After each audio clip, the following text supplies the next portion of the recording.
Capítulo 5. El agua ya no corría. No fue el fuego, ni el grito, ni siquiera la sangre que brotó de los árboles viejos como lágrimas en reversa. Fue la quietud, la forma en que las cosas dejaron de moverse de forma natural. El humo ya no subía. Las moscas volaban en círculos perfectos, como si obedecieran una partitura invisible. Y lo peor, los espejos dejaron de reflejar. Ahora mostraban escenas, fragmentos de lo que será. En uno, una madre llorando ante una cuna vacía. En otro, un policía sin rostro escribiendo un símbolo en el capó de un patrullero. En todos, una flor negra en algún rincón. Los 6 niños no recuerdan cómo llegaron a casa. Pero al despertar, algo había cambiado. Ya no veían símbolos sobre sus cuerpos. Los sentían debajo de la piel.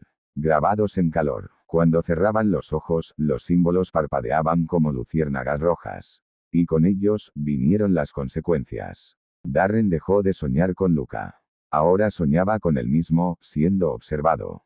Como si su existencia fuera una pintura inacabada que el universo ya no sabía cómo colgar.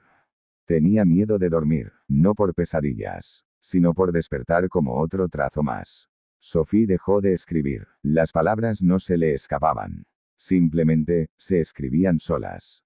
Su cuaderno de apuntes amanecía con frases que no recordaba haber escrito.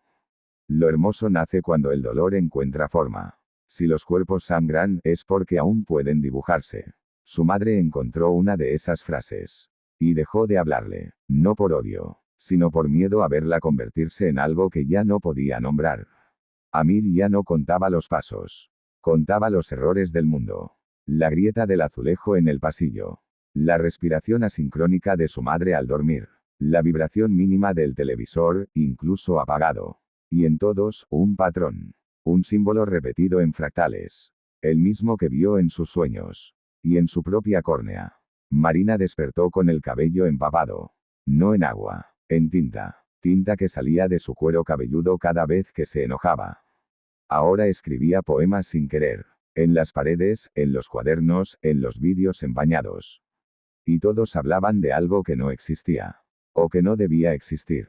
Un museo que respira. Julián dejó de sentir dolor. Literalmente. Se cortó pelando una naranja. Nada. Se golpeó contra el marco de la puerta. Nada. Y sin embargo, cuando veía a alguien herido, sentía su sufrimiento como si le ardiera por dentro. Había absorbido el umbral de otros. Y ahora, era un canal. Para el arte más oscuro del artista, el dolor ajeno. Elian construyó un pequeño aparato.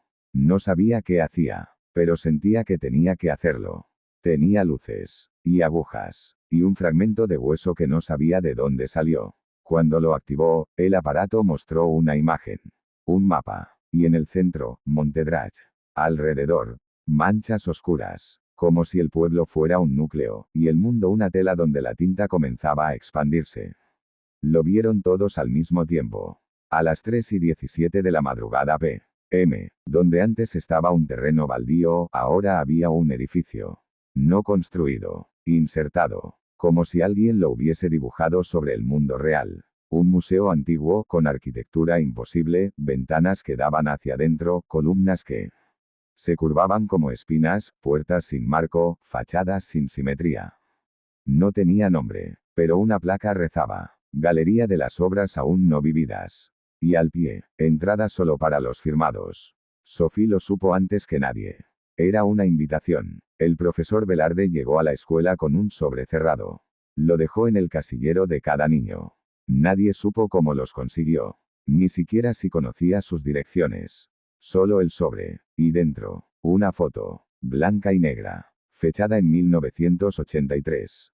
7 niños. Uno con la cara tachada. Y al reverso, una frase escrita a máquina. Lo intentamos antes. Y sobrevivimos. Pero al sobrevivir, lo dejamos inconcluso. Velarde no volvió a verse en el pueblo. Algunos dicen que se fue. Otros, que fue absorbido por la galería. Pero su pipa apareció 3 días después. Frente al museo. Y estaba encendida. Los 6 se reunieron en silencio. Frente al museo. Todos lo veían. Y sabían. No había monstruo. No había espectro. No había fuego. Solo la certeza de lo que venía, era la verdadera exposición. Y al entrar, el horror comenzaría a narrarse desde dentro.